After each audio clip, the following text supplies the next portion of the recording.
Hello and welcome to the SF Comic Book Company. This is our weekly show, the SF Company Hour, issue number 8. Today I am Ray Doomzilla. Joining me, our returning champion, Alex. Hondo. The Hondolorian. The Captain Central America. And new to the show, first time, Mr. Davis. Hello. So, Davis, welcome to the show. The first time at the Razium here in beautiful San Francisco. Let's know a little bit about yourself. What brings you to the game here? What's your geekdom? What's your fandom? What are you into? Well, started out reading comic books and playing D&D when I was real young, as most people do, I feel like. And then as I went through my teenage years, I kind of fell out of comic books and stuff and did more music and guitar stuff and all that. And then basically, when I moved back into college, I moved into this room, and the previous tenant had left a copy of Preacher book number 2, and that kind of jump-started everything back into it, and became obsessed with Garth Ennis, and then Brubaker, and Bendis, and Faction, all that kind of stuff. So you're back in the game. Yeah, and I have been for a good while now, and, watched a lot of sci-fi stuff over the years, love it all, and, I guess lately I've been reading all the X-Men from like Uncanny #1 all the way up through several 100,000 issues. Have you hit the 90s yet? Yeah, I actually just got into the 90s. There's lots of auxiliary pouches all over. Oh, it's going to be quite a roller coaster ride in the 90s, man. The art's pretty awesome. I just read a bit with Todd McFarlane, did some of X Factor, I think. And it was just like an issue or two, but that was pretty cool. I think with Rob Liefeld, right? I think they did a couple issues together. Yeah, wow, all right, yeah, that's it's gonna be quite a ride in the '90s, man. There's some highs and there's some real lows, man. Yeah. But there's some good events in the '90s. But that's when I fell off. Yeah. I stuck. See, that's what I'm worried about. Everyone says the '90s is kind of crazy. No, there's some good stuff like Onslaught, Age of Apocalypse. Listen to Ray. I collected all through the '90s, so I know all that. I have all those issues like stored away. It's quite an undertaking. What made you decide to go through this uncanny valley? I've always wanted to read all the X-Men.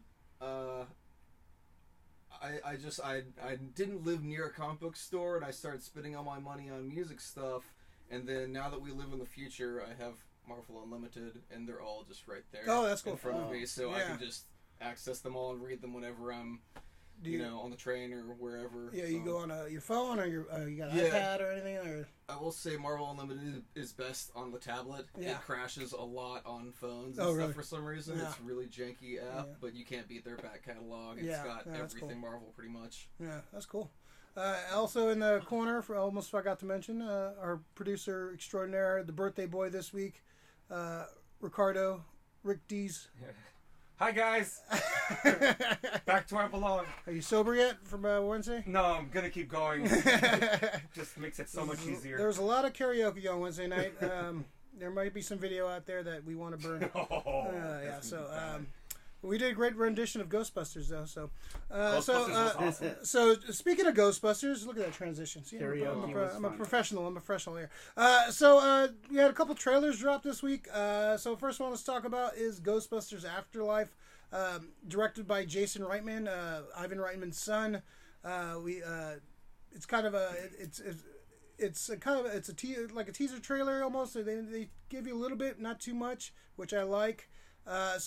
Davis, what's your initial thoughts of the trailer?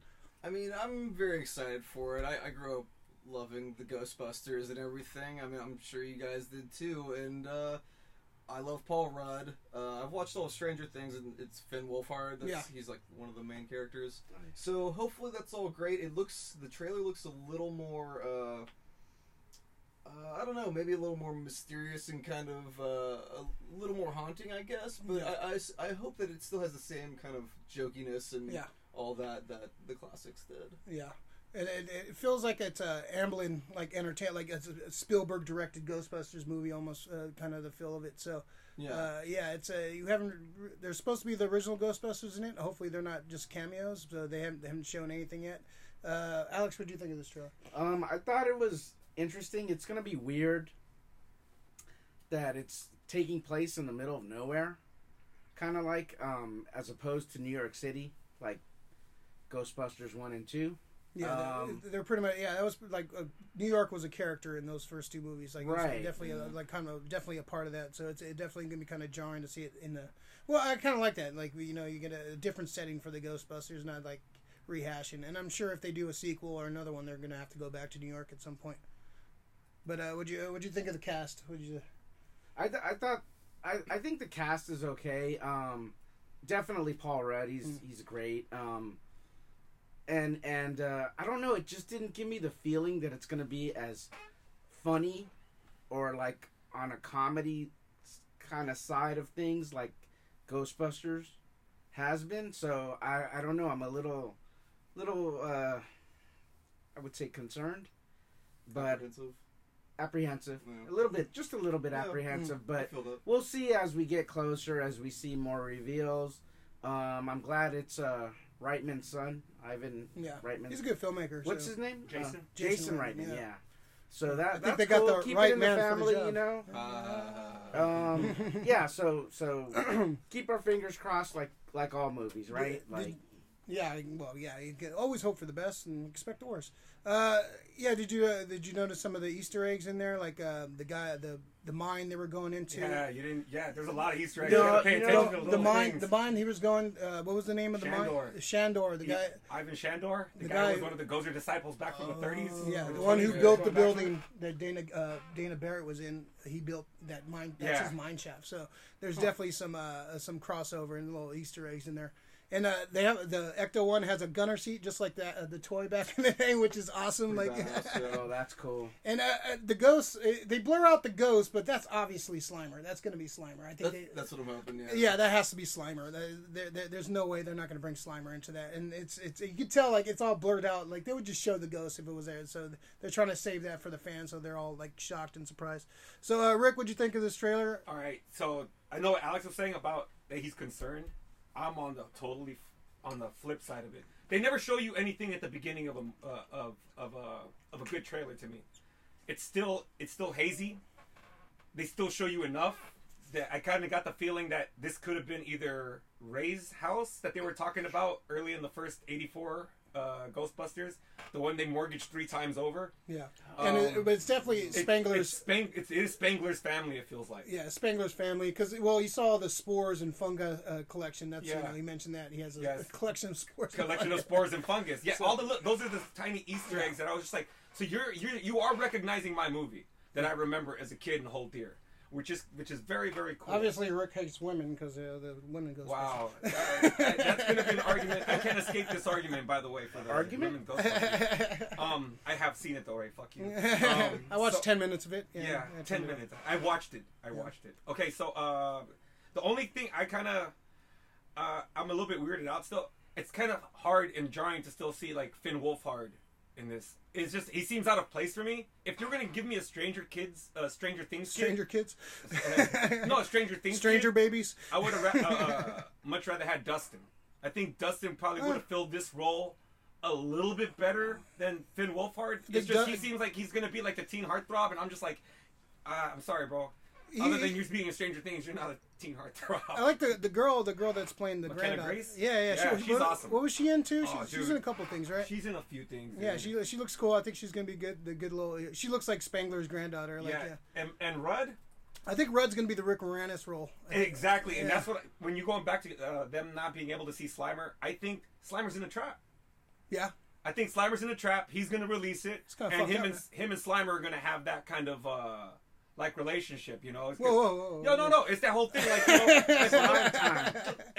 they kind of alluded to it in Ghostbusters 2. Moranis was getting the ride from, Slimer, like, come on, get on the bus. All right.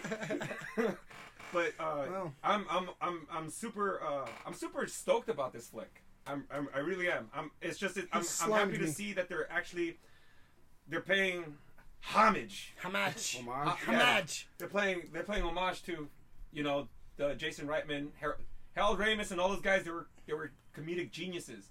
Yeah. And the fact that Paul Feig just decided to ignore all of that. Yeah. That was the worst thing he could have done. And they turned it into a sketch. They didn't really turn it into like a real movie.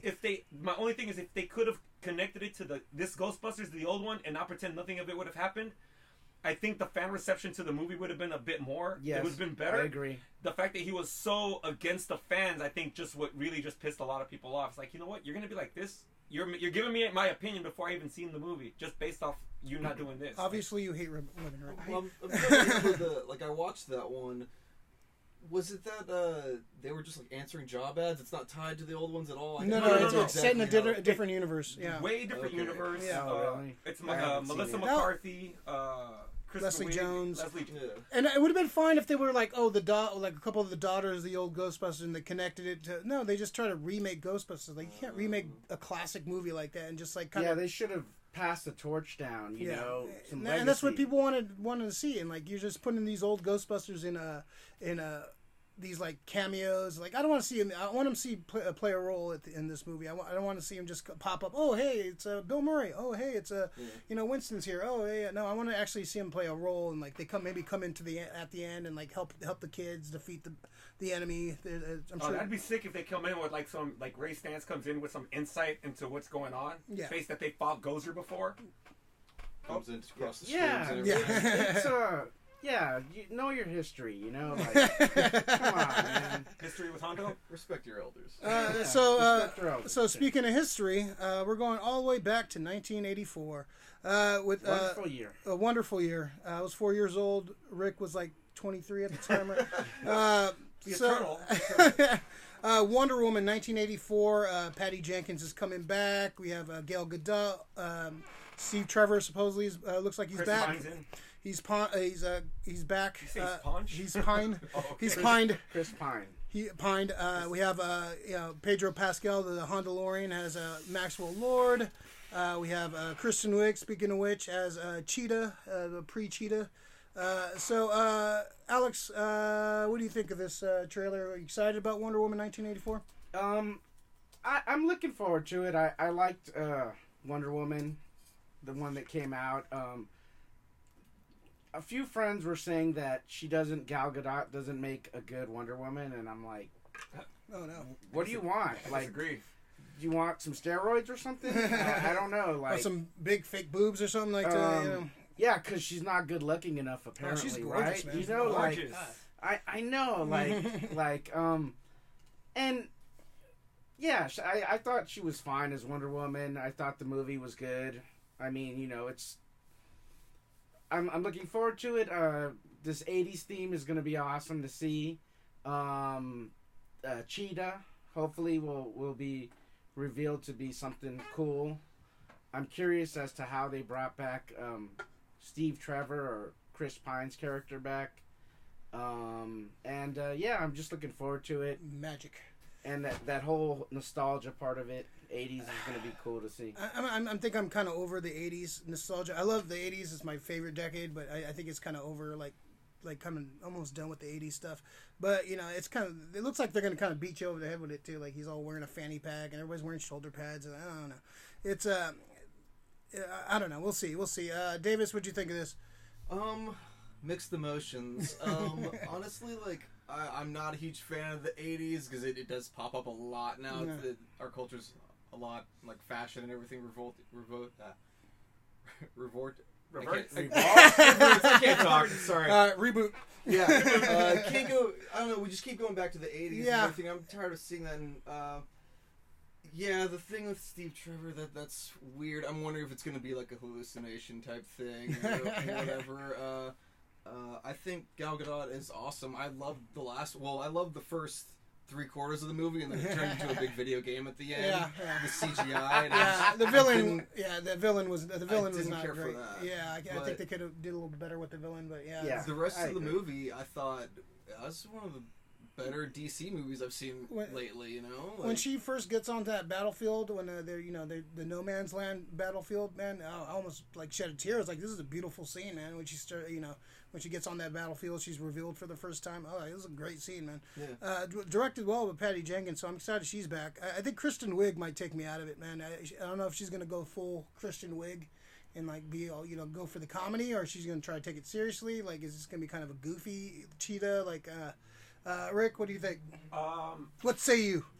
Okay, first, I want to say I'm very happy that Patty Jenkins is back on, because this is like the only saving grace. Based off the trailer, I'm like a little scared. The whole thing about it's just an oversaturation of 80s to me.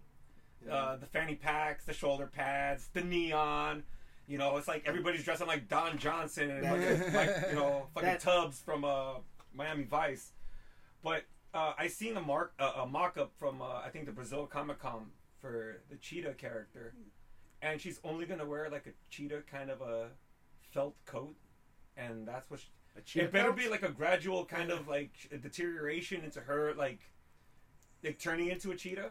If she doesn't look like Taylor Swift from Cats, I'm just out of it. Yeah, I'm out. You could have cast Taylor Swift from Cats. I saw that trailer again. Oh my god, it's creepy. It's terrifying. It's the most. It's the most. I look at my cat and I'm just like, don't you dare. So they did get one thing wrong.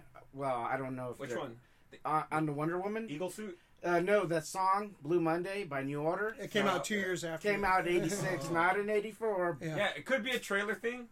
I hope they think Maybe about they're that. just. I hope they think about that. I did that's kind of like small the little thing. I did kind of like the little remix of that song though. That's kind of a lot of '80s dorks were pointing that out. Like, hey, that's '86. Yeah, exactly. You know, like I saw that. Yeah. How dare you? Good job. For Wonder Woman, the one thing like I'm scared of, like you said, the last quarter of that first movie was a video game. It is. It Bad really villains. Is. Bad villain. Yeah, it is. That. And now we're gonna have Maxwell Lord, a great villain. I think played by the wrong guy. I think he's gonna be played by the wrong guy. Pedro Pascal is a great actor. He is, but it looks the look that he was giving. He's kind of. I don't get that. There's like something up with him. I kind of see evil game show host. Yeah. And I've never pictured Maxwell Lord like that. Well, you know, the greatest villain in the '80s was '80s businessman. So you know, it's very apropos. True. That's what I was thinking. After watching it, I was like, I guess the time period Lex makes sense Luthor. with that look. But, I think.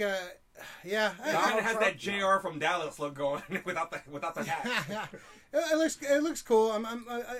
I'll watch it. I'm just there's definitely it could see some flaws in it. It could be some issues, but it comes out June 20th next year. I got it listed as coming out. It's June 5th. June 5th next year. All right, so it's a big summer release. We'll hope it's fun. We'll see. Davis, you got any final thoughts on this? I was just curious. Do you think there's a shot in the trailer of them inside like a jet? Do you think that'll be? It better be. Oh, the invisible jet. It the has to be, inside. man. That's people were demanding the invisible jet. You have to. I thought about making the joke of I didn't see it, but you know, it was there. It was there the whole time. Where was the jet? Yeah, right. They did their job. You didn't see It's it. parked in the back of every scene.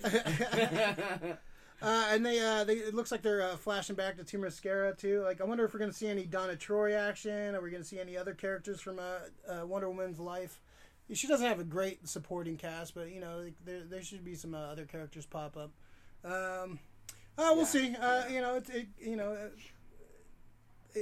We'll see. I'm hesitant. I think it should be all right, but we'll see. Hopeful. I'm hopeful for all these movies. Hopeful. Some of these movies, anyways. So, all right, that was a good little topics for a couple trailers. Want to quickly just talk about one of the great character actors that we lost this week. The great Danny Aiello died. How old was he when he died? I think it's 68 or no 86. 86. Oh yeah, that's good. Yeah, he's that been man around didn't for a look it, man. minute. He's been old since I was young, man. He's been an old guy, but he's a great character actor. Shows up in a bunch of movies. And the one movie I really want to talk about, and Rick knows which one this is, one of the great underrated, cheesy, bad movies of all time, Hudson Hawk. If you want a great movie with Bruce Willis, it's so bad, it's good. It's Danny Aiello's great. So good. Him and Bruce Willis play these thieves. They do great singing cat burglars. Singing cat burglars. Singing cat burglars. But not like cats. No, not like cats. Not like cats. Okay. Probably one of my favorite roles of his, because he pretty much steals the show. He's great in that movie. He's great in everything. Do the Right Thing. Yeah. With some of the other movies he was in. He's Harlem Nights. I watched a movie last night that he was in inadvertently. I was watching The Stuff. Oh wow. He's in The Stuff. He's in that. He's Vickers. So I was just like, holy. Wait, isn't he in The Professional? Yeah. The Professional? Yeah. He's in The Professional. He's That's the contact. right. That's right. Godfather Dude, he's in so many things. 2 Days in the Valley.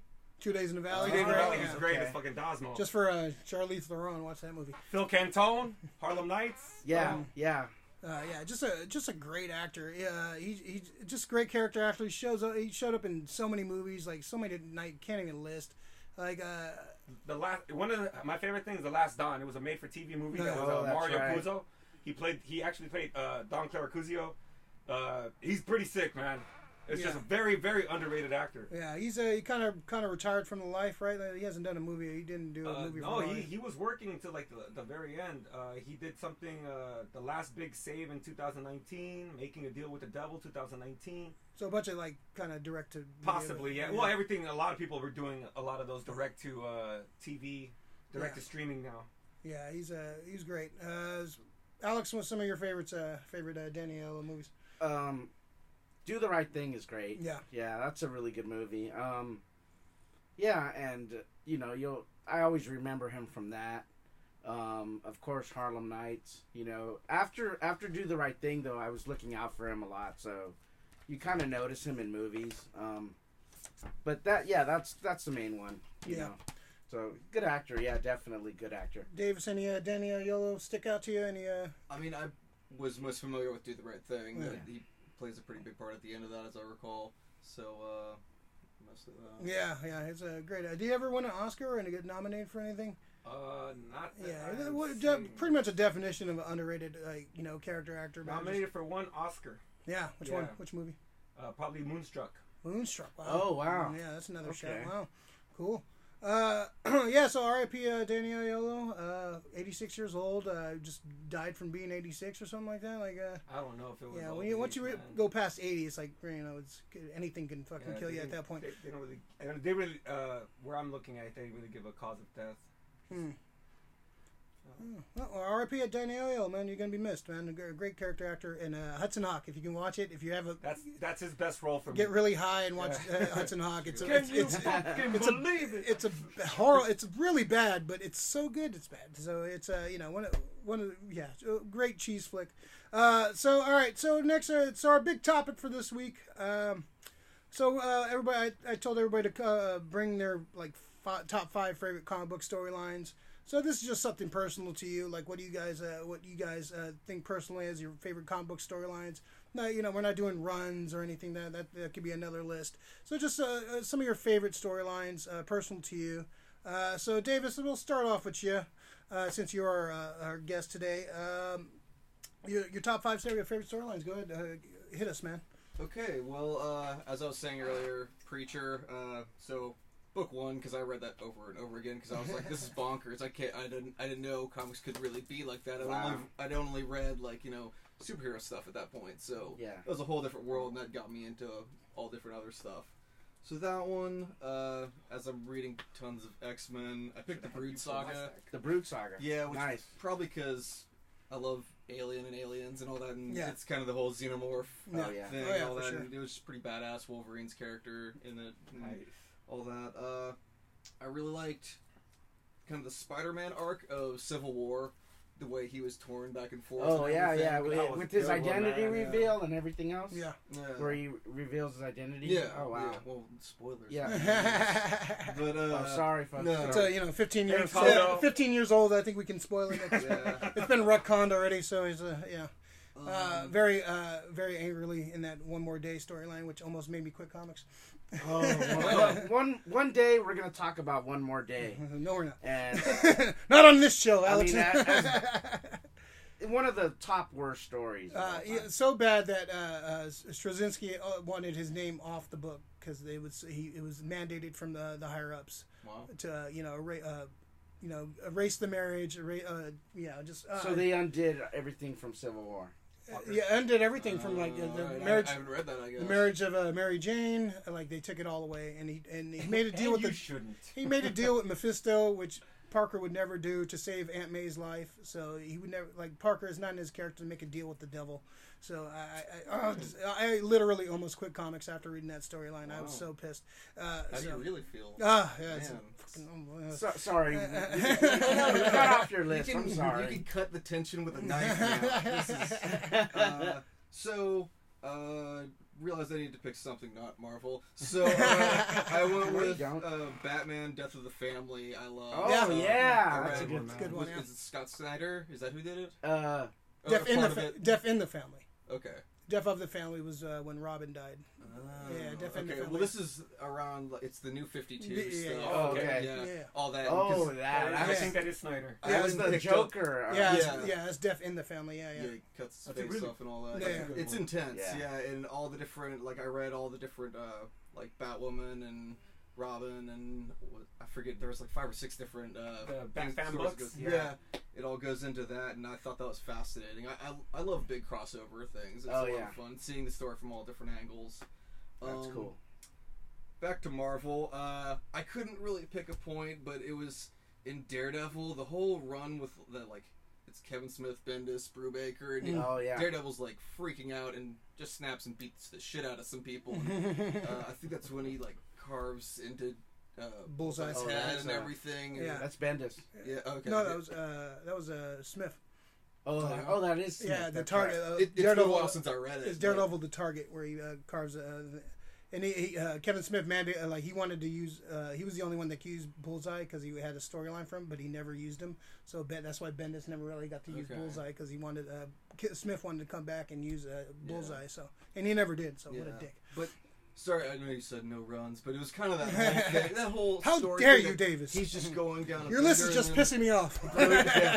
And then was it he ends with he's leading the hand or something at the end, the Shadowland stuff or whatever. I think that's right around then. But the Shadowland is Andy Diggle, I believe. That sounds correct. And but that was a successive string of great Daredevil stories from one writer and artist to another writer and artist to another writer and artist. Who do you think did the best run out of those guys? Wow, because I love all those writers and all their other work. Because I've read most everything Brubaker and Bendis. So I think I might lean towards the Brubaker run a little bit. Ed Brubaker's run is fantastic, man. There was some really cool stuff in that run. Great artists too, man. He had David Mack, Alex Maliev, Quesada did the first Kevin Smith run. There's great artists that were associated with that run. I'm glad you know all the names because I can't remember all the names. I'm glad you read those Daredevils though because those are really great.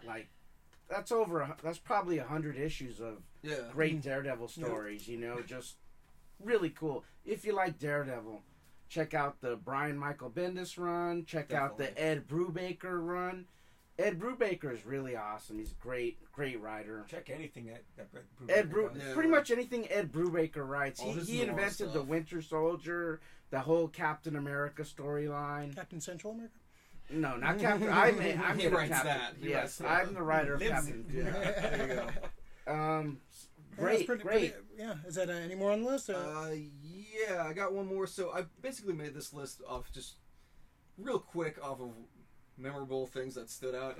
One of them was Ultimate Wolverine versus Hulk. There was something about it that I just loved, which I then realized Damon Lindelof wrote it. Yeah. Or was a co-writer, so he was involved in it. Yeah, well, Lynn Francis Yu did the art. Yeah, and that one. That's the one where Wolverine gets ripped in half. Ripped in half, and Hulk throws his body in 2 different directions, his lower torso miles away from his on top of a cliff or something. But Wolverine can't die really, so he just crawls. That is memorable. Gets his legs, then comes back. Yeah, doesn't sound as riveting, but it was awesome. So. I like the best. My favorite shot, other than Wolverine getting ripped off, Hulk just pimped out. He has all the little ladies all around him. That's right. He's he's living the life.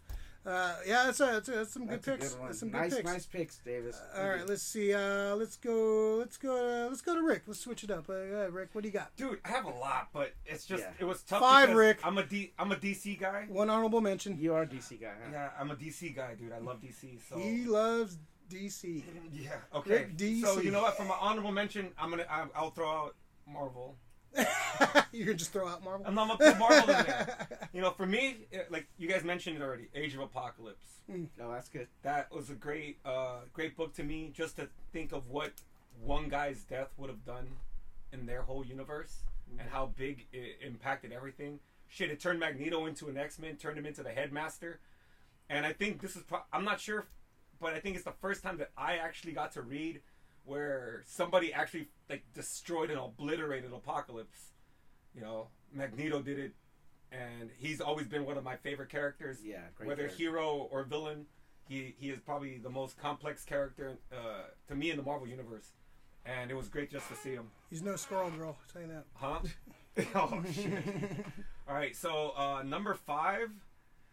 Huh, this was kind of a fucking rough list, man. So number 5, I'm going with the Sinestro Corps War. Oh, that's cool. That almost made my list. It's a great book. That's man. a great Yeah, book, it's man. A great... Jeff Johns, Ethan Von Sciver doing most of the art. Yeah. If you guys haven't seen it, it's pretty much just like it's like Star Wars, but with lanterns. Just with fancy little the rings. Lanterns and the will lanterns, the green versus the yellow. It's pretty much Jedi versus Sith, except they're wielding fucking power rings. Yeah.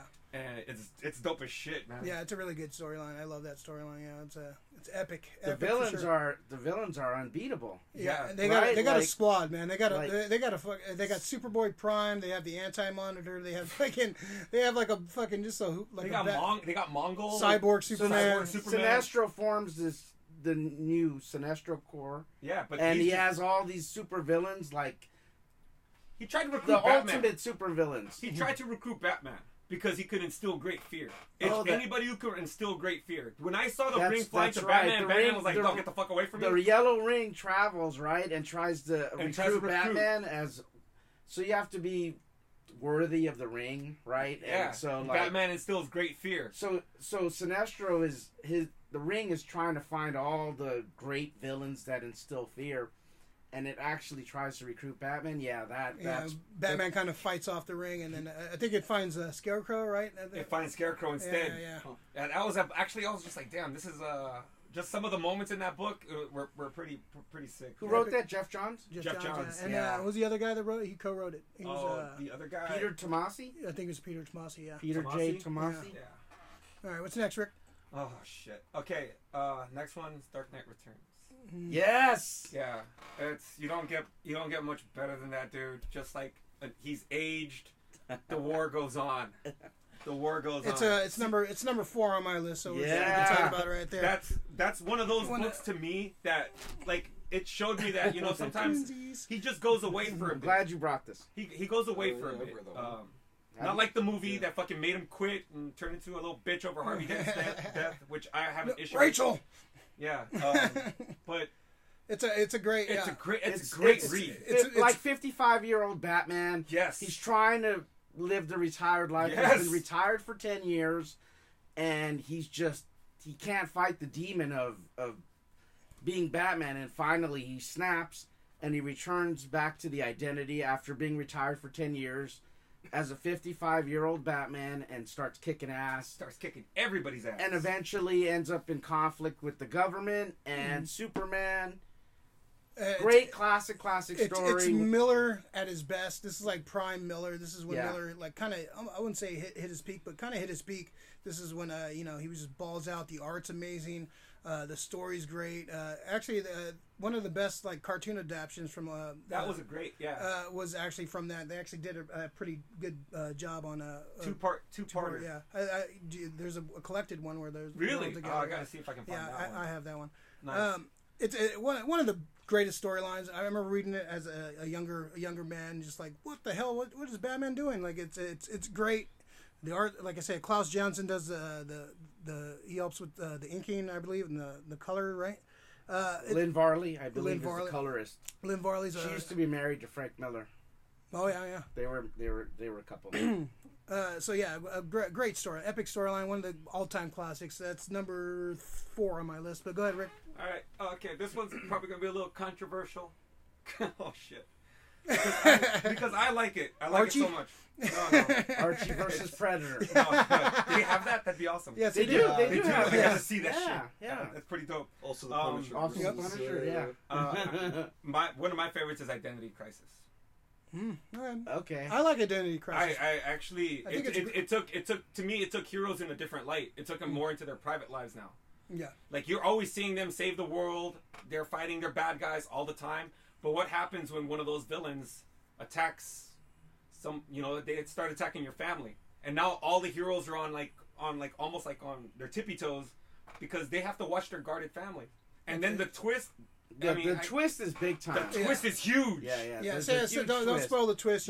Not for this one. So that was a little too dark for me. No, see, but that's reality when it comes to life. It's almost like The Boys, but not as jokey. It's a good murder mystery, and it's kind of controversial because a lot of people are like, oh, this kind of like ruined the. I look at it as all these storylines that you can like just pieces of history, and it kind of like.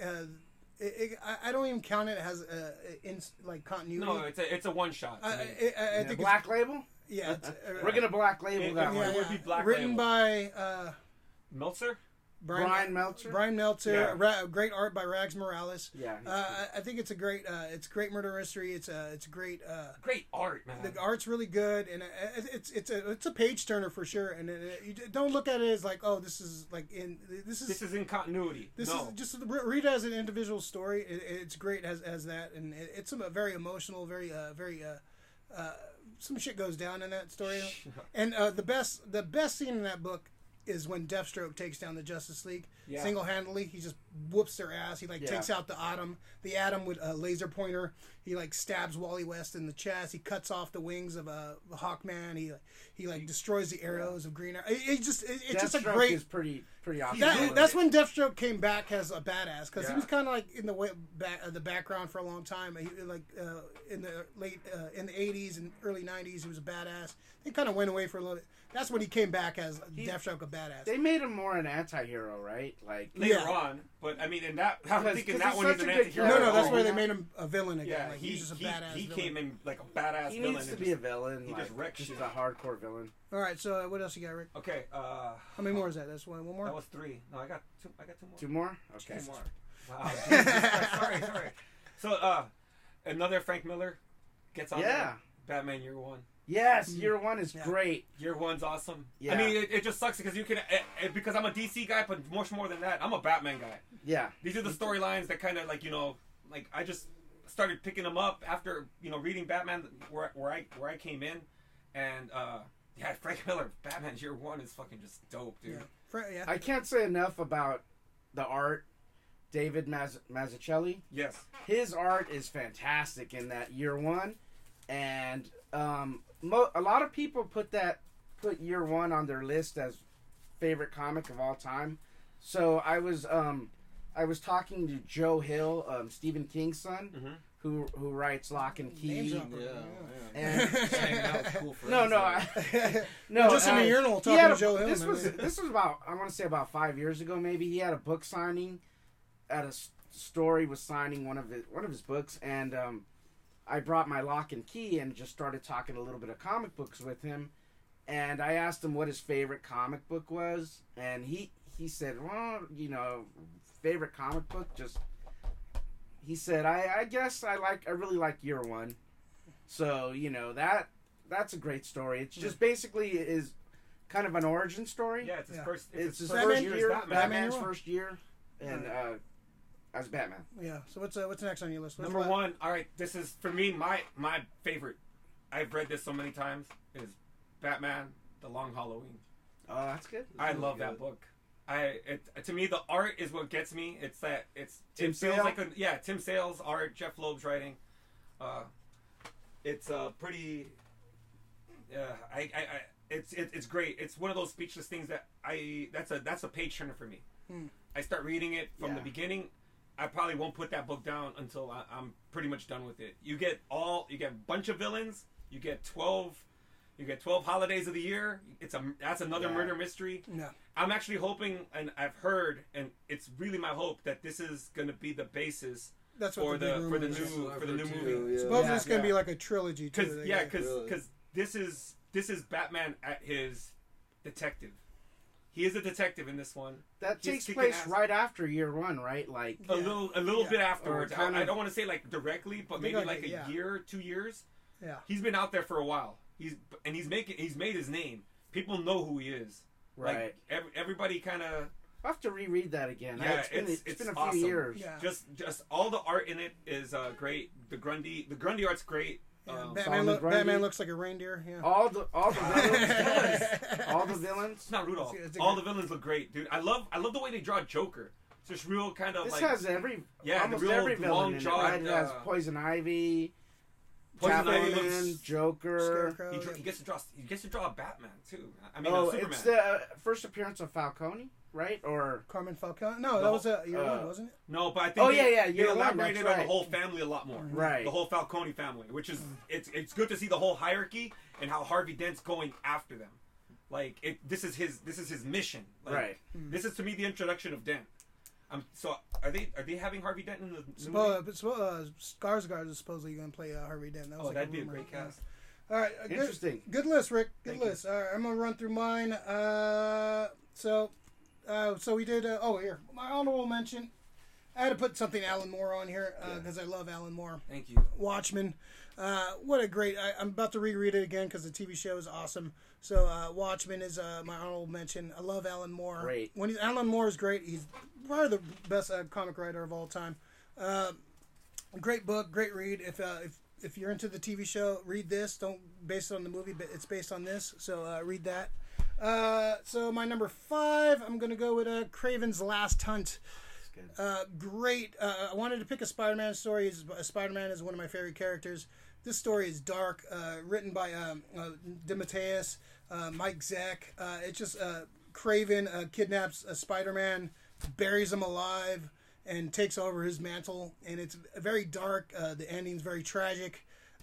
It's a very good book. It's the art, like the coloring in the book, is awesome. It's great art by Mike Zeck. It's just a great book all around. If you haven't read it, really cool. If you haven't read it, it's really highly good. recommended. Let's see. All right, we already talked about Dark Knight. Next, Triumph and Torment, Doctor Strange and Doctor Doom. I talk about this book. I gotta borrow that. I talk about this book all the time. It just every time I think about it, read it, it just grows on me so much more. I've talked about this before, so I won't get too much into it. But Doctor Strange, Doctor Doom, Triumph and Torment. What a great book. My second favorite storyline of all time, The Return of Barry Allen. One of the greatest Flash stories ever told. Wally West is the Flash. This is like he's pretty much been the Flash for a few years. Barry Allen comes back, and so there's a struggle with that. Barry Allen coming back, and then is this Barry Allen that he remembers? This is where Wally West becomes the Flash. Is where he was the Flash for a few years, but this is where he becomes the Flash. Like, this is where he becomes the Flash. Mark Waid. I like his stuff. Greg LaRocque does the art. It's a great story. It's a sad story, and there's a great panel his whole in there Flash run. I where, think is Wally's hugging Barry when he comes back. I think is probably one of the the most heartfelt panels someone's ever drawn. Yeah. It's an amazing. You get to see emotion in both of them. And there's a big twist at the end, kind of the big reveal. I won't spoil it if you want to read it. It's really good. It kind of brings together all these speedsters from history, from DC, and they're all working together. And it's a great story. I'm a big fan of that story. And my number one all time, the greatest, my favorite storyline of all time. The Dark Phoenix Saga. Damn it. The Dark Phoenix Saga, it's just an epic, it's a drama, it's a space opera, it's got tragedy, triumph, it's just great action, written by the great Chris Claremont, drawn by the great John Byrne. The art is fantastic. Jean Grey almost dies, becomes the Phoenix. She starts to lose control of her powers. She gets manipulated by the Hellfire Club. And so it turns into it's just an awesome storyline. I love it. It's epic. It's just a great all around, one of my favorite storylines of all time. If you get a chance, if you want to read the X-Men storyline, this is the one. it's a tragedy that they've done the Dark Phoenix in the big screen twice, and they've gotten wrong twice. The only one that's gotten right close was the cartoon. But this storyline is epic. It's just a beautiful story. Great. So good. Cyclops is great in it. Wolverine. This is where Wolverine becomes the badass that he is. It's one of the best storylines of all time. I love this storyline. I recommend it to fans of comic books. Like, you really want to read a great, epic, all-time great storyline, Dark Phoenix Saga. If you were to have anybody direct that particular storyline, who would you have direct? This storyline, Steven Spielberg. Nice. That'd be great. I'd be totally for that. Good. No, it has to be somebody like I was gonna say George Miller. George Miller would be good. Maybe Would he take it to space? I mean, I just don't want to rewrite where they keep him on Peter Jackson, maybe. It's such an epic storyline. Yeah, it is. It would have to be a trilogy. It would have Christopher Nolan. Yeah, that'd be good. I always he go can do with it. Fincher. Yeah, Fincher for everything, man. Yeah. So Dark Phoenix Saga. Best comic book. That's one I can't. It's not that Well, I if forgot about that one. you're anti-Marvel, that's why you are. Yeah. No, it's really good. No, it man. is. It's so good. Great. I mean, what do you think of Dark Phoenix? Have you read it? Yeah, he's read all the X-Men. We just went on. I just watched the cartoon of it 2 days ago. Actually, nice. It's like 5 parts or something like that. And I didn't like the cartoon as much as for the sure. comic. It still is I love awesome. the comic. Yeah. The cartoon still, like you said, it's the best adaptation of the actual book because the fucking movies got it so. Well, yeah. I didn't missed see the mark. newest movie, the Don't. Phoenix, but Don't. I will at some point. I haven't watched it either, but I don't. I sat through that, man. Well, you things. know that you don't expect it to be. My whole thing is, why aren't they in space? This was like your opportunity to really just flex your wings and it's just gonna be the last X-Men story. Might as well go balls out. To the wall. Yeah. They just I don't know. Fox is a bunch of pussies when it comes to that shit. I'm glad Marvel got it. All right, Alex, you're the last man up. Top 5. Close it out. Playing cleanup. So I wrote it down just to be for notes. So. These 5 could be switched up in any order, to be honest. Your list is fluid. But yeah, it's fluid. But number 5, Dark Phoenix Saga. Nice. Like I said, the art, the fantastic story. When I was a kid, all the covers were on the wall as hot books, as expensive books, and those were they would draw you in. You look at those covers and you're like, wow, that looks so cool. Because John Byrne's art is just so amazing. He's one of my favorite, if not my favorite. So yeah, definitely that. Great story. Daredevil, Born Again. Did I bring it? Did I bring a copy of Born Again? Yes, I did. That almost made my list. Oh my God, this is a story. Another book by the same team who did Year One, Frank Miller and David Mazzucchelli. This is just, they put Daredevil through the ringer, and it's a heartbreaking story. It's really, really great story. I can't say enough about it. It's just so awesome. It's worth a check out. And number 3, I also have Watchmen. The thing about Watchmen is, I would read it, and like every few years I would discover something new about it that I had no idea, and that I realized, like, wow, Alan Moore was referring to this, or, Dr. Manhattan, he's kind of referring to Zen and Buddhism and things like that, and there would be something new all the time. So that book is just great. It's just fantastic. Bluism? And my number 1, I said Born Again. The Dark Knight Returns. Yeah. Great. I mean, I even got the tattoo, the cover to the Dark Knight Returns. So I love that story. That was what did Frank Miller say? He said, I gave Batman his balls back. And it's just brutal. It's like pretty much Batman being a tough guy and just he's a fucking tough guy, huh?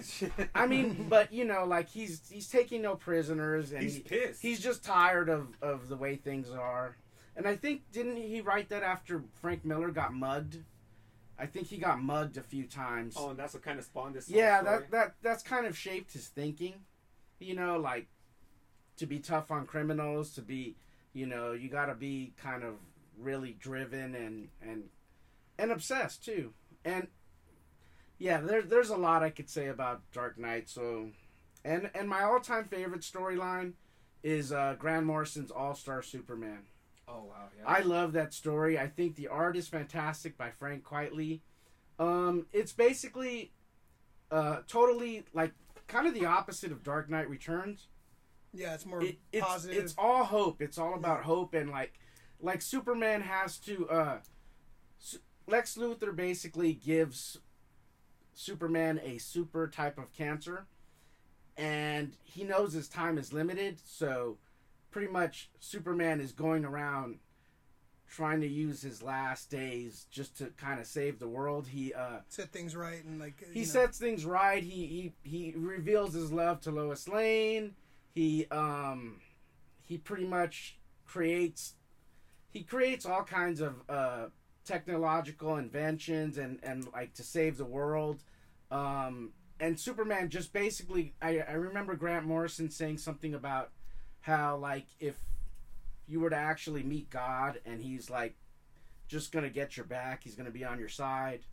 It is a wonderful story. There's actually a part too where it kind of makes me emotional, where he saves a young girl who wants to kill herself, and he overhears her talking on the phone with her therapist as he's trying to save a train that's crashing, and the therapist is on the train as it's crashing, and Superman saves the train, hears a conversation where the therapist is trying to talk his patient off that ledge, knowing he's gonna die,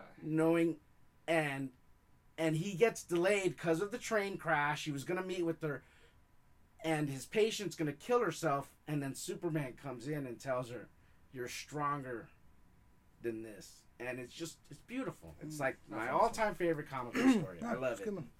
It's a one shot, right? It's a 12-issue It's a series. 12-issue limited series. Okay, yeah, so it's not continuity. Yeah, it's But really great. That's a great. Cause I look at the cover and just the look that Superman has on his face. That's the one where he's taking a dump on the cloud. Yeah, Yeah. But he has and that's what you have that look on your face when you're taking a dump too. So it's all you're all happy. Yeah. We're all happy taking a dump on the cloud. No doubt. All right, some good lists, man. A very wide range of stuff. So, all right, let's go jump to our pull list for the week. So, pull list is the stuff you picked up during the week, stuff you listened to, stuff you watched, stuff you just stuff that you recently just stands out to you. So, good or bad? Davis, start with you over there. What do you got? I watched a bunch of movies. I had a couple days off of work, which was relaxing. Older movies, I saw The Rocketeer the other day. Still awesome. Yeah. Oh, Jennifer Connelly. Oh, yeah. Oh. Which it's really like the really rough years of Iron Man. Yeah. Kind of, you know? Yeah. When you've seen all the Marvel stuff and then you look at that, you're like, huh, all right. That is early 90s, right? Yeah, mid-90s? Yeah, I don't know the year. Yeah, I think it's early to mid-90s. It definitely feels early to mid-90s. Yeah. Okay, so that I watched Detective Pikachu the other day, which I know nothing about Pokemon. I don't know. I just never got into it. All my friends are and everything, but I thought they did a good job of setting up a world and explaining it without so much exposition. You know, like It was good. It was a good movie. I enjoyed it. It was fun. Then I watched Men in Black International because I hadn't seen that. Oh shit! Men in Black Intentional. Yeah, it was kind of rough. Started Marvelous Mrs. Maisel season 3. Have you seen that? It's really funny. First 2 seasons are hilarious. Yeah. I love that. Yeah, I was actually going to start that season 3 last night, but I'm only a few episodes in, but it's That's she's up to her old antics, you know. Oh, Midge. Yeah. That show's great. She's such a charming character. Yeah, like you definitely. just can't help but like root for her. Like What is that on?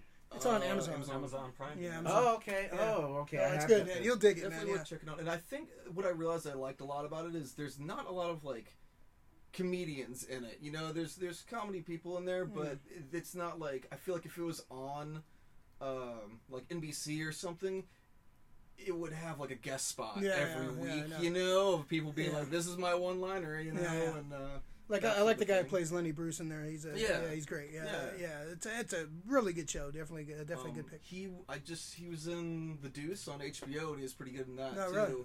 Oh, yeah. Okay, and then in theaters, I saw Frozen 2 the other night. Yeah. It was charming. The music's pretty. Who dragged you to that? Huh?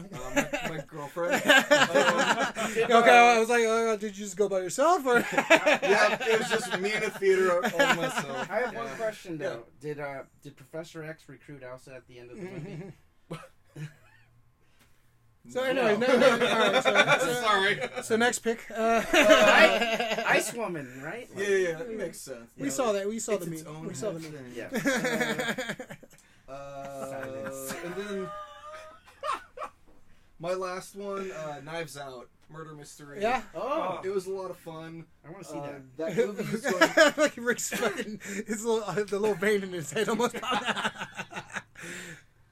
Yeah. So what'd you think? What'd you Did think? you like it? Knives Out, I liked. Yeah, I want to check it out. I mean, as I said, I like Brubaker and all that stuff. I love all the noir, you know, Murder mystery mystery kind of thing, mystery yeah. stuff. Yeah. The cast is massive. It's really going to change the 6 Degrees of Kevin Bacon game. Because everyone is in that movie, it seems. And they're all people that have been in massive franchises. So, but yeah, the movie was really good. Kevin Bacon's in that? No. Okay, I was gonna say shit. That's gonna fucking. I'll really fuck explain up the my game to you game. later. Alex, what'd you pick up this week? What did I pick up? Oh, let's see. I went to see a couple of movies. I saw that Cannes Film Festival winner, the International Film Festival winner. What is it called? The Parasite. Oh man, is that the horror movie? it's not a horror. Well, I mean, it's like not a traditional horror movie. It's more of a dark comedy. It's a Korean film, right? Korean. It's a Korean film. Okay. It's if you like foreign films, I recommend it. It's pretty. It's crazy. It's basically about a poor family who's living in these slums and roach infested, and they plan a scheme to end up getting positions like housemaid, driver, pretty much everything else of a rich family. And it's basically just a commentary on basically classism and capitalism. It's a critique of it. Excellent movie. I mean, I saw some videos about it, and as a film, pretty much from a film perspective, it's considered, a modern masterpiece. It's really good. I recommend that. And I also saw 1917. Oh, I want to see that. That new movie that's coming out in January. It's going to be limited release on Christmas, but I had an advanced preview, and that was entertaining as hell. If you see that, you have to see it on the big screen, though. It's David Mamet, right? No, it's Sam Mendes. I think it's Sam Mendes. Wow. I think so. And it just takes place in the trenches in World War One. The whole movie is just all trenches, and it's just Looks it's pretty suspenseful as hell, and Yeah, it's just one of those movies you gotta see on the big screen. yeah, too. you have to see it on the big screen. And then my last, speaking of history, I went to go see Hamilton. Oh, And, nice. and Hamilton was, of course, fantastic. Like pretty much everybody that's hyping up Hamilton, it's worthy of the hype. It is a fantastic musical, dancing, the set, the production, the history. It's just so good, so good. Shout out to Christy. She was seen it like 7 times, our coworker. Or maybe more. She probably seen it like 17 times. Yeah, I'm on her wait list to go see it with her. Yeah, she went so much. Exactly, she wins so many. Yeah. And because she was hyping it up, I went to go see it myself. Yeah. And it was great. It's really good. Highly recommended. Check it out if you get a chance to see it. Cool. It was interesting when that came out. My girlfriend's a big theater kid. Oh, nice. And so she was like playing the soundtrack all the time, and I was like, "These are Notorious B.I.G. lyrics." I was like, "What is going on here?" And I don't know. It was very strange. I had mixed feelings about it because I was like, "He's just taking lyrics from a lot of hip hop that I grew up loving and throwing it into there. But then I saw the whole. We went to go see it too, and it is really good. Yeah, and it's good. Seeing it live changed it a lot. Is for Biggie me, in it? No, I'm afraid not. Biggie's dead. Spoiler alert. Yeah. Well, it's a little bit beforehand. But, And I gotta say, the people that are doing it, all the actors and all the cast, fantastic, great singing voices, great and they don't miss a beat. Like, I was thinking to myself as I was watching this, one small error, one small miss, and that could derail the whole thing. And how do you do that? Like, well, it's kind of like the show. Yeah. Like it's all the rhythm. timing, everything is. Yes, we're on that level. Check us out. Hit like and subscribe because we're up there with Hamilton. Do you need to go, or you got your appointment? No, I'm good. Okay. Wait, when you say you're good, right? When I say I'm good, I'm good. You guys trolling me? So you like theater, Alex? I love theater. We should go see Harry Potter. Let's go. Let's go. All right. Done deal. Oh, man, Two you Nicaraguans. guys, Harry Potter. It's like you guys hate each other two before the Cubans show. in Now, Paris. now you guys are going Oh, on a no, two fucking Puerto musical Ricans date. in Paris. Jesus. Pick a side, guys. Two Nicaraguans in Harry Potter. Let's see. Let's go with you, Rick. Go ahead. What'd you get? All right. I had just a couple movies. A few movies. All right. So the first one I did get to see Dolomite. Awesome. Dolomite is my name. Dolomite is my name. Best Eddie Murphy movie in a long Oh time. yeah, so good. So good, man. I had to text you like as soon as I saw it. I was just like, dude, where did they like lock up Eddie Murphy and just unleash him all of a sudden? Like it's classic Eddie at his best. So good. He's fucking awesome in this movie. Wesley Snipes, he's the super man. sick too. Yeah. They had almost all the performances in this movie. Yeah, are great cast. really yeah. great. Mike Epps, On everybody. Netflix. who right? played the lady? Netflix. Lady. Queen V. Lady V. Oh God, I can't remember. She was really good. She was awesome. Great cast. Yeah, just well acted. I'm glad you guys saw it, man. Yeah, I good. saw it when it came out.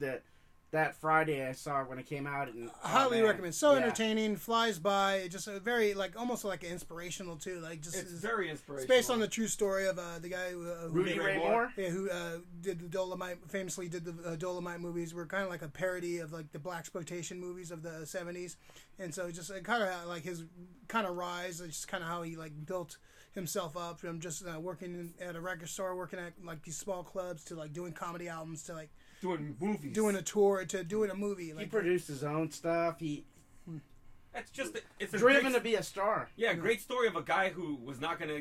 They told him no, and he didn't take it for an answer. Yeah. That guy had fucking drive to Yeah. want to be like big, which is just it's very inspiring. What else you got, Rick? Second one was The Irishman. Oh yeah. All right, yeah. so The Irishman. it's a good movie. I love taking the trip. Very well written. So just maybe some of the editing just kind of jumbled it.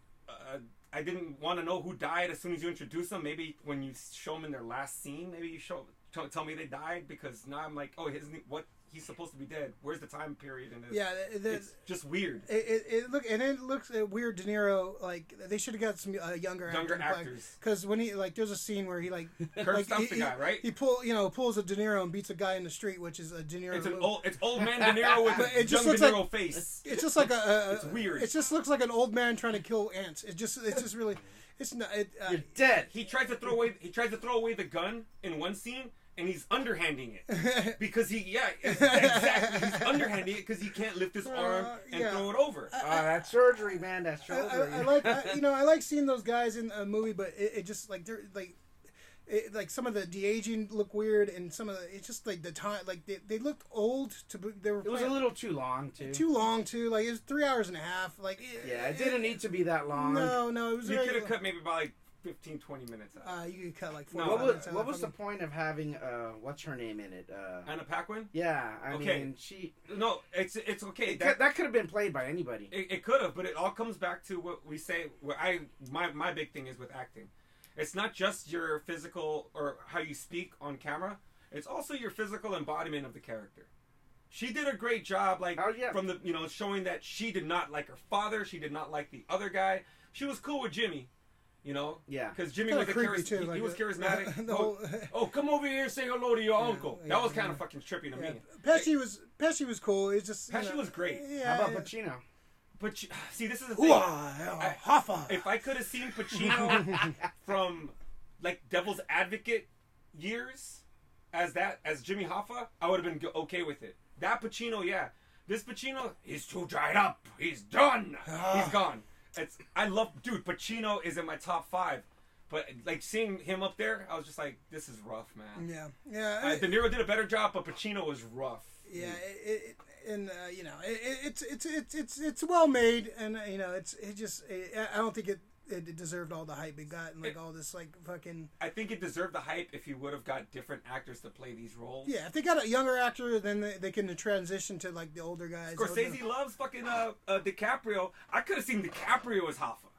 Oh, as a young Irishman. Huh? As a young Irishman. No, as this Hoffa. He could have been a better Hoffa to me. Like I look at him as who is it? Mr. Candy in Django Unchained, and I the look Django. at the Django. I see him the Django Unlimited, and just his whole his whole getup, just like his demeanor. I mean, that screams a lot of Hoffa to me from what I saw like Pacino trying to do. I mean, I saw Hoffa with Nicholson. Nicholson was great, but I think DiCaprio would have fucking knocked it out of the park, dude. Yeah. That's is that your pull list, Rick? One more, and What the am I? stuff. The stuff. Yeah, Stuff. Yeah, the stuff. You know, The right stuff? No, the wrong stuff. The stuff. The one from 1986, where it's like something that's growing out of the earth. I don't know if it's an alien or what. Oh, okay. But it's a mind controlling substance that people just instead of like just marketing it, or excuse me, instead of manufacturing it, they just pull it out of the ground, put it in packages, and put it in your fridge, and everybody just starts eating it like crazy. Is that a cult classic? Yeah, Oh, yeah, A Rick cult It's a classic. it's one of those B movies. Rick's Picks. But it was great. It was great to see out of nowhere. It's like I'm watching it. I'm like, holy shit, it's Danny Aiello. Oh, okay. So So you killed him. All right. it was after. It wasn't my fault. I wish it would have been Hudson Hawk, but that would have been intentional to see Danny Aiello. But this was I'm just watching one of it this those weekend. I love it. fortunate kind of things. Like like he passes, and this is the movie I happen to watch, like with no intention of seeing him, and there he is. So. The stuff is a good. It's Stuff. Okay. It's really bad. We're gonna movie. add links to all these, right? Like Possibly. maybe. Yeah, Rick can. I don't know if you want to check it out. All right, so I had a bunch of shit I picked up this week. Steelbook of Once Upon a Time in Hollywood, one of my favorite movies of the year. 4K Steelbook, very fancy. And the best part of the Steelbook, they have the real star of the movie on the back, Brandy. Yeah. She's a fine girl. She's a fine girl. I picked up this week. Can't wait to watch that on the 4K. Great movie. Great. X-Force number 3. Jean Grey. I'm really digging this run. The first issue I was kind of iffy on, but this series has turned around for me. I really like this. Picked up at Amazing Fantasy this week. Great story, great cover. I love that Jean Grey cover. Jean Grey for everything. Also picked up the new Superman issue. This is where Superman reveals his identity to the world. So this is the big reveal. Superman is no longer going to be known as Clark Kent and Superman. He's just he's known to the world now. Everyone knows him. So that's going to have some ramifications. Probably the first DC book I picked nice up. cover. Is that continuity now? It is in continuity. Yep. God Superman is damn. revealed to the world. Also, I picked up this week. I'm trying to complete the whole Dark Phoenix run in single issue form, so I'm on my way. I picked up the first appearance of Dazzler right there. Somebody else appeared in this too, isn't it? In that issue? Yeah. Great. This is actually a cover by John Romita Jr. He was one of the co-creators of the character. Dazzler is a great character. I think she's celebrating her 40th anniversary. Yeah. I think there's a Sci-Fi Wire has a video on her, like kind of her history and kind of how she was created. So she was created as a. They wanted to do like a musical Disco? thing. Do a Marvel. movie. Yeah, they were going to do with Bo Derek, and Bo Derek's husband was going to direct it, but they did a movie that bombed really bad, so they kind of fell apart. So Dazzler's just so they decided to just throw into the X-Men books and like have her own series. Just a kind of great underrated character. She's a mutant with the ability to turn sound into light beams, like laser lights and shit. Just a great underrated character. And she's a singer. She's a pop singer. star, or like. Yeah, and you know, super cheesy. She has, you know, in her first run, she had roller skates and you know, she had bell bottoms and super cheesy character, but a charming character nonetheless. Who would you have play Dazzler if you had to pick? So a mutant that has the power to turn sound into light, laser beams, and she's a singer and she's a dancer and like a pop star. Who, that would be a good one. You definitely want to get somebody with some chops, right? Like some singing ability. I would go with Brie Larson if she hadn't already been cast as Captain Marvel. because she started out as a singer. Oh, She's a pop star first. Oh, they and then missed she the went mark. acting. That's like me with Jason Momoa. He should have been Lobo. Doesn't it, He would be good as a Right? He would have been perfect as Lobo. So, she shows up in the new Dark Phoenix too, doesn't she have like a little scene? Oh, I haven't seen. Oh, it. you haven't seen it? Yeah. Me neither. Supposedly, yeah, she shows up in there as a little quick cameo. Huh. I definitely if they do her right on the big screen, I can see that be done. So I got a couple things I watched. Rick mentioned a couple: The Irishman, Dolomite, Castle Rock. I finished the second season of Castle Rock. Amazing show. Just kind of it's set in the world of Stephen King. All like his genres are crossing over. The first season I really liked. This second season deals with the kind of the origin of Annie Wilkes, the character from Misery. Kind of her origin story. And it deals with like Salem's Law and like some Stand By Me mixed in. Just a great season. Beautifully acted by Lizzie Kaplan. If she doesn't win an award for this, it's a crime because she embodied that character so well. Even Kathy Bates just recently said that she did a great job and she highly praised. Such a great show, great little twist, great little like well directed, really great. Castle Rock, yeah. It's on. So Annie Wilkes is the character that. The Misery character that Kathy Bates won the Oscar for, right? Yeah, that one Best character, actress? James Caan. Yeah, dude. That's a great movie. So too. Misery, huh? Okay. Yeah. That's a great movie. A great show. Really good show, and I like how it kind of ties into the first season too. Like it's kind of like almost an anthology, but still takes place in the town of Castle Rock, where all the Stephen King characters kind of How interact. much is Stephen King involved in this? He's a producer. Yeah. He's a producer. Okay. J.J. Abrams is producing it too, and like so it's well produced. It's on Hulu. I'm starting to feel that there's a lot of Dark Tower in it now. Yeah. Based on what I'm seeing and everything and how it feels, because they just said that there's something. I don't want to damn it! I don't want to spoil anything. Shout out to Stephen King, yeah. J.J. Abrams. Is it all original, or is it based off of some writing that Stephen King? No, it's based on the characters. It's like because the Stephen King universe is kind of loosely like interconnected. Yeah. So and they so just put them all it's together. set in that world of Stephen King, where all these kind of characters from like different books. The Shining. The Shining, like Dark Tower. They mentioned Derry. They mentioned they have a lot of kind of like crossover interaction. So right now, geographically, Salem's Lot is pretty much right next to Castle Rock. Okay. So they're kind of giving you a geography of like the whole area by mentioning, Shawshank is just a little bit outside of Shawshank plays a big role in the first season. So it's starting. You get a feeling of what the Stephen King world would be like if it was like an MCU. All the characters it are seems just like every franchise is kind of they're trying to tie, and it's with the Stephen King world. He was doing that to begin with, though, which is great, and now. Stuff from like season 1 is making sense to season 2 for me, so that's why I'm starting to think it's the Dark Tower is going to be, I think, heavily involved probably in the third point? season, hopefully. But I can see it going that way. Yeah. And they got so much stuff to pull from.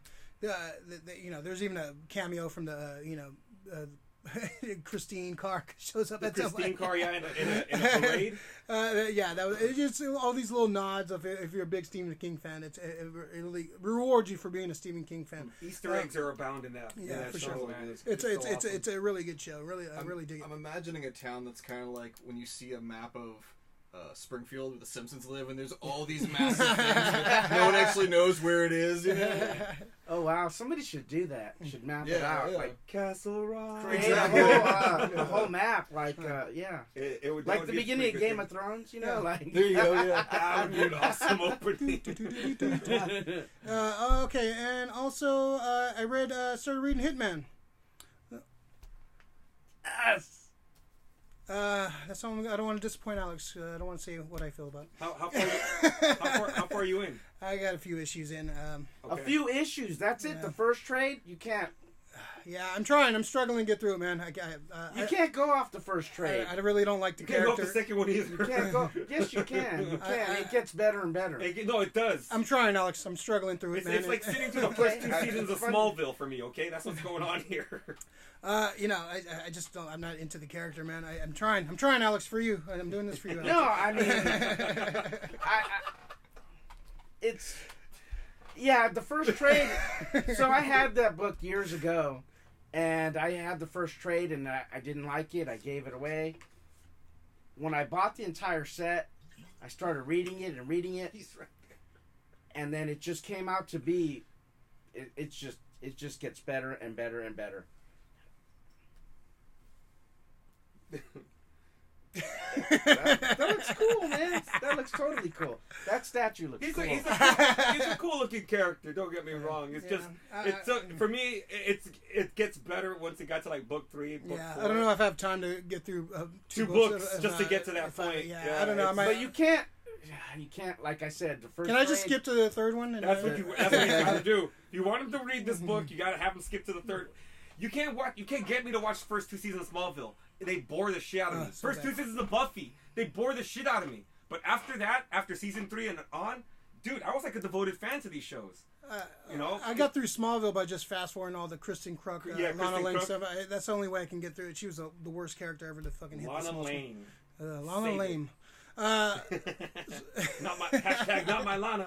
Not my Lana. So all right, some good pool lists. Let's go jump to our hidden gems. Hidden Gems is pretty much our guest in our show and tell for the week, like we did in kindergarten. Brought some, whatever's personal to you, whatever you like. Let's start off with Rick this week. Let's put him on the spot. Okay. I actually remember. Actually, let's start with Alex since he's actually prepared. I got it right here. My back hurts. It's over there, Rick. It's on the floor. Is it on the floor? Why does your back hurt, Rick? Too much partying? Too much karaoke. Oh, shit. Eat it. Never mind. I'll be good. That's gonna be your T-shirt when we make them. All right. Show your T-shirt to that Joker T-shirt is pretty cool. It's my Joker. Ha ha ha. Ha ha ha ha. Very cool. Okay. So if we can put this up there. So. Oh, nice. Yeah. It's one of my favorite things. I'm a huge Harry Potter mark. So that is a replica wand of Voldemort, 13.5 inches, with a phoenix feather core. You know, we kind of hold it down for the House of Slytherin. That's an Avada Kedavra. Don't kill the camera, bro. Watch out. So, yeah, magic's not real, Rick. It's real and it works when you're at Universal Studios at the Harry Potter area. You can do the spells. You can do the spells and make things move, which is, I totally mark out when I'm down there. I mean, I start running around like I'm Make sure to bring that when we go to see Harry Potter. Yeah, I'm gonna start casting spells at people with no weapons. No weapons. Yeah, that's my hidden gem. That's pretty cool. Yeah, I love Harry Where'd Potter. you get this? I got that at Universal. Oh, you got it. Yeah, I got a Universal at Ollivander's Wand Shop. Right before they housed me. I got a Death Dealer wand, and I got the Sirius Black. Yeah. Oh yeah, those wands are cool. Yeah, I like them. Death Eater. Death Eater, yes. I thought you said Death Dealer. Oh, yeah, I was like Death that's Dealer? Lord of the Rings. Probably both. Yeah, both count. It works. Davis, what do you got for us, man? So I brought. This is one of the first comics I ever got. Batman Might Fall. Oh yeah. Dude, okay, so you guys know this. Okay. Yeah. So I never read. I just recently kind of recently looked into it and everything because I just never wanted to look it up just because I don't know. I just love this comic. There's something about it, and it's really fucked up and twisted. Yeah. And I think if you've read it, then you'd understand my progression into Garth Ennis's world and all his stuff. And I love the art. Kevin Alan O'Neill Grant, wrote it. Yeah, Alan Grant, great Batman writer. But actually just Kevin O'Neill, who drew League of Extraordinary Gentlemen, is the artist on that, and they're both English cats. Alan Grant. Wow, and I haven't seen this in years. Wow. And Kevin O'Neill, and it's really good. It's about Batman, right? Like so I think his name's Bob Overdog. He's a guy that's in Arkham, and he's in the straitjacket and everything. And then Bane blows up the walls and everything, lets everyone escape, and Overdog is kind of changed his ways, and he's all kind of, you know, straight edge hardcore, and he gets out and tries to jump a bunch of guys that are doing a bunch of drugs in a cemetery, and so they kick the shit out of him, and he's like, don't do drugs, and so they feed him a bunch of acid, and the rest of it's kind of an acid trip, is where Batmite, who's like, what's the little character from Superman that pops up? Mixpidlick. Yeah, however you pronounce Mixie it. But, Pidlick. Oh no, we're gonna disappear. Batmite's supposed to be kind of that sort of character, and there's a whole DC universe of those type of characters, and Banemite is fucking up their world, so they've got Bob Overdog to come and help them, and it's pretty crazy. That is a definition of a hidden gem, right? That's so cool. Now we learn what might have happened. That's great. You gotta love all the might puns. That's a great pick. Alex, what do you got? What did I get? Oh, okay. I'll just jump right into it. Definitely Hitman. So I brought the statue, and this is the thing about Hitman. Hitman is a character. There's only one other character that I can think of in comic books that has a similar. I'm not going to say what it is because it's a reveal, but there's only one other character that has the same thing as Hitman in all of the history of mainstream comic books, and that's what I'm going to say. But this character basically came from a storyline, Bloodlines, in DC, where these aliens basically they invade Earth, and they project these tubes into people's head and give them superpowers. It was really lame. The only thing good that came out of that was Hitman. So Hitman was a hitman who got the powers to see through X-ray vision and read minds. But that's not what the story is about. The story is about basically him and his friends. They drink in a bar. He gets hired for assignments. It's just funny, and it just gets better and better. And his relationship problems are also something that are very relatable. Great character. I don't know. It's one of my personal favorites. What else did I get for a hidden gem? Get one hidden gem. So meet Tommy Monahan. He kills people for money. It's a living. I just shitted all over his hidden gem. I'm sorry. So this is. You can have my copies. In my opinion, this is Garth Ennis' masterpiece. I've read The Boys. I've read Preacher. I've read some of his Hellblazer stuff, and I've read his Punisher stuff. And I'm telling you guys, this is good. It gets better and better and better. Can I skip to because it's an emotional. It gets really cool. Like, I mean, there's mutants in it. There's vampires. There's time traveling dinosaurs. He throws up on Batman's shoes. It's just funny. It's Garth. If you know Garth Ennis, his humor, his writing. He got away with a lot of things on Hitman before. This wasn't Vertigo. This wasn't Black Label. He got away with some things when he wrote this, and it was under the radar. Nobody bought it. The trades are out of print. They're coming back into print. Great character, in my opinion. So, all right, I'm gonna give him another chance just because Alex had a passionate plea. Get to book 3. And real quick, I'm just gonna say Lock and Key by Joe Hill. Yeah. And Gabriel Rodriguez. Is that book 1? No, that's a special, a big size version edition of 1. Yeah, show them some of those. It's like the large print edition. Yeah, the large print edition. It's a great so the art is fantastic. The art by Gabriel Rodriguez is just it's something to behold. It's just like so good. It's a horror story. Once again, it was written by Joe Hill, Stephen King's son, and I can't really say too much about it because it would take me forever, but it's just a really good horror story. It's in works at Amazon. I think it's about. I think they're Netflix, I think. they're coming really? out. I think it comes out in February or something like that. January, February. That's the show. soon. All right. So what I said is, if the TV show is half as good as the comic Yeah. book, Yeah. if it's half as good, it's still going to be great. I thought the ending was kind of meh, but I really loved the start and the middle part. Yeah, but I think the last part was kind of Right now, with the way everything's being adapted for like Stephen King and Joe Hill kind of stuff, I got high hopes for this. Like, because I love Lock and Key. I think Ray, he let me borrow the first book. I bought every book after that. Yeah, it's good. It's a man. great. Yeah. It makes, you know what it feels Oh wow! like? So we've already. It's it's like you said, the Amblin teen. It feels like an '80s kind. It's like Stranger Things, but fucking hardcore. Yeah, it's It's some dark. really It's gory really shit. the art is gorgeous too, man. I kind of wanted them to go like with the problem I had with the ending is that they didn't go balls out because they did all this setup with all these keys and all the mystery and all that, and then kind of whimpered towards the end. Like I kind of wanted them to go all out with the Anticlimactic. It was kind of like how like I felt with the ending of the boys. Yeah. I thought the ending of the boys kind of let me down too. Like I was like I had all this build up and then kind of a whimper towards the end. But it's a great story, and I if you haven't read it, I highly recommend it. Some good hidden gems. I think we Alex always breaks the rules with his multiple hidden gems. Your whole life is a hidden gem, Alex. Well, I just try to cover more faster, right? Like check it out. I'm trying to get people to check some of these things out.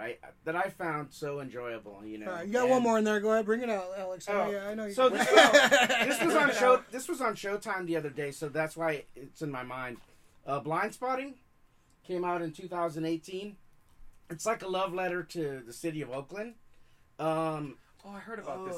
It's I saw the trailer for it. It's really cool. It's about this mover who's on he him and his buddy, they're movers. They work for a moving company, and he's on probation.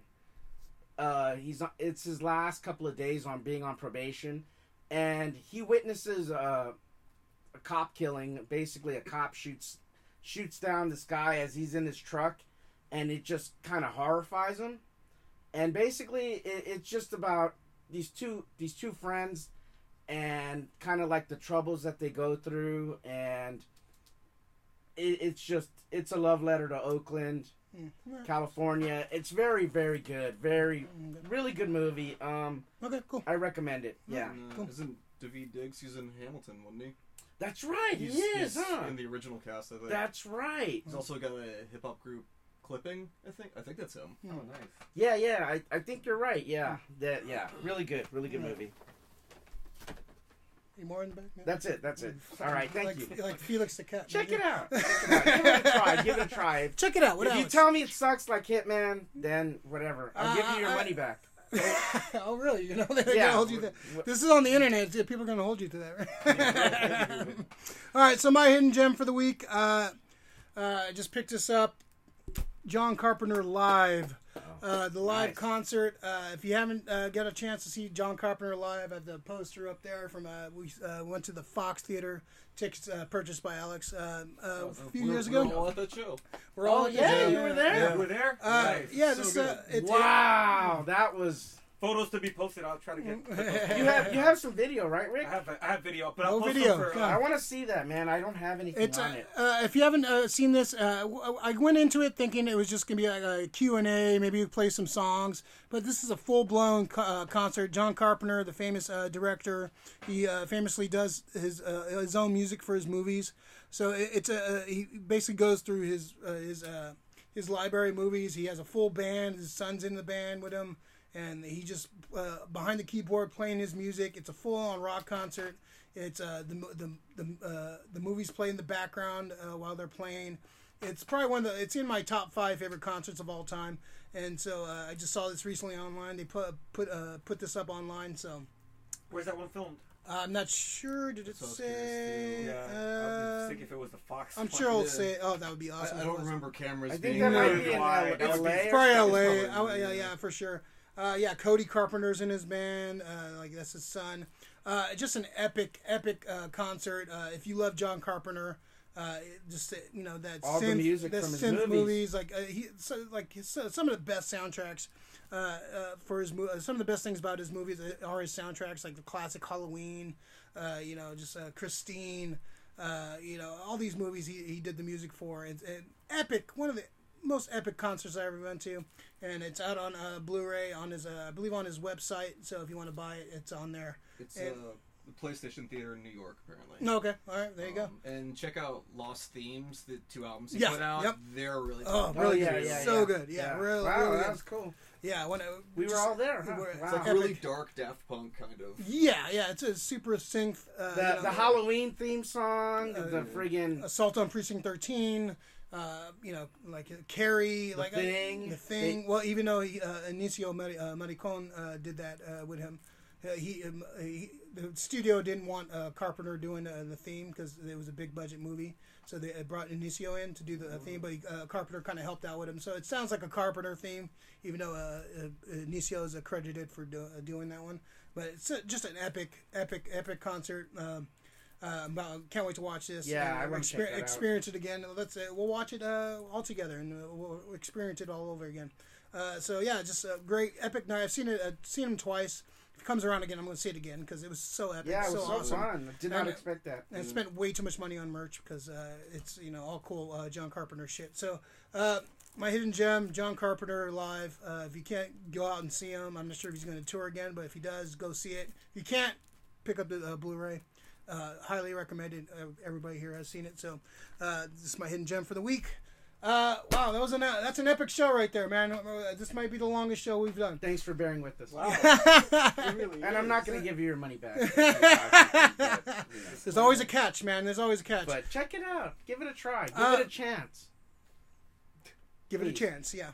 And take a chance on him, man. That's all we Take a ask. chance on me. Just turned into an ABBA song. Yes. All right. ABBA. So just shout out to some folks supported the show. Super 7, Daniel at Super 7. I picked up. We went to a convention this last weekend. Oh, We didn't get a chance to talk about. We'll talk about it another day. But I picked up this awesome shirt from Daniel at Super 7. Great shirts there. Always a nice friend of the show. Shout out to Super 7. Shout out to Amazing Fantasy, where I go to pick up my weekly books. Frank at Amazing Fantasy, great.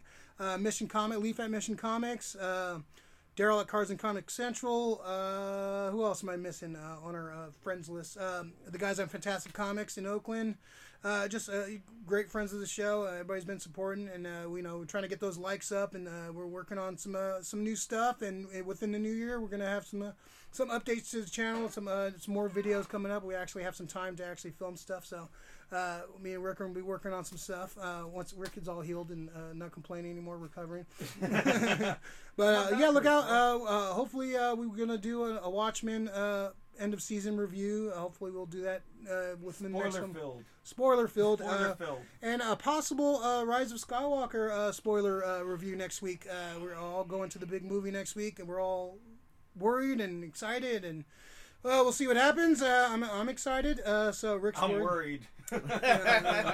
Rick's worried, but he's always worried. It's a lot of stuff. Look out for some more stuff coming from us. We're actually, like I said, we have some more time to do stuff since our work has slowed down a little bit. So look out for some more cool shit. Davis, thanks for coming on. Anything you want to plug or shout out or? I think I misspoke earlier when I said Todd McFarlane. It was Mike Mignola that did the X-Force stuff that I was reading. I just realized that. But Okay. Anyways, it's the gritty style. I'm thinking of he did some covers and stuff too. That's why I was thinking. Yeah, he did some covers with Liefeld on X Factor. But I'm on Instagram, Facebook. If you want to see lots of pictures of my dog on Instagram, that's about it. Right. Right on, David. The Hondalorian. Yes, I'm here. You'll see me every now and then on this show, and again, I'm not going to give you your money back if you try something, but I don't know. I say have an open heart, please. Wow, jeez, it got real. And hit like and subscribe. Check out Hitman. Rick. And I'd like to shout out Graham for the music, of course, always. I'd like to shout out Phil for working on a few things for us on the side. Emily, the logo, please. We're never gonna see that. Saliva Tribe. Saliva Tribe. Saliva Tribe. Shout out Saliva Tribe. So you can find me at Max Effort Grayson on Instagram or SF Comic Book Co. Instagram and on Twitter. the tweets. All right. All right, cool. Welcome, issue number 8. We'll watch out for issue number 9 next week. Dark Side is. Thanks again. Thanks for sticking around. Goodbye.